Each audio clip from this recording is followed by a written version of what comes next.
You can see I can literally poke my finger through all the spongy wood. So the goal, I'm hoping, is that we'll be able to harden some of this so I can't do that.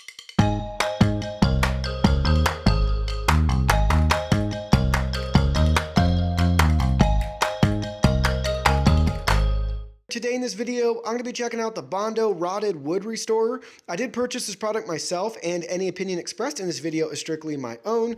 That being said, if you're interested in this product, you want to find out more about it, the link to it will be in the video description.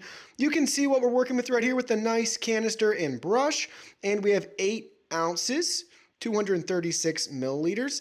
Now let's go over the instructions. So there's 5 simple steps. The first one is to sand, paint, primer, dirt, and rotted wood from the repair area.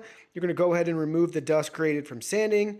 Step 2 is you're gonna brush on 4 to 6 coats of Bondo Rotted Wood Restorer and allow 2 minutes between the coats for the product to soak into the wood. Gloves are recommended.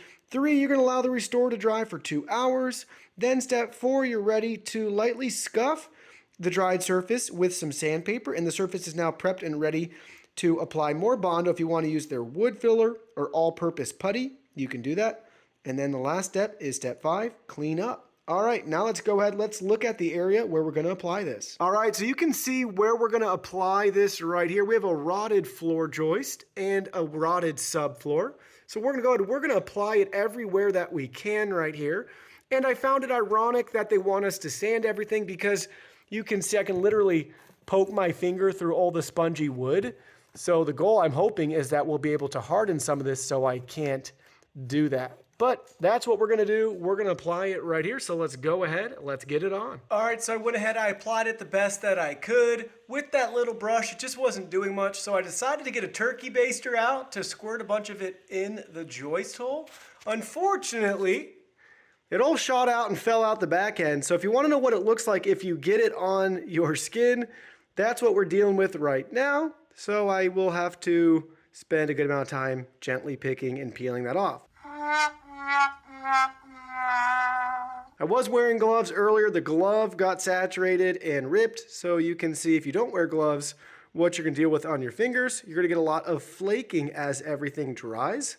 But don't do what I do and spill it all down your arm and on your step stool. So that is where we're at. We'll let it dry for 2 hours and come back. All right, now it's the next day and you can see how everything looks.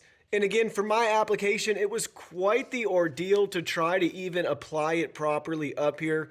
So with that being said, this area right here where I was able to brush it on, definitely a noticeable difference because I would have been able to push my finger through right here. So it's definitely hardened some of this.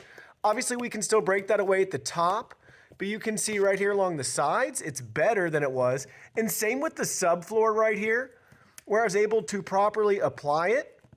It did hold it in place, but obviously certain areas where I wasn't able to get it, you can see it's still going to fall through as you would expect. So if you have like a rotting deck or something like that, I don't anticipate this having any issues.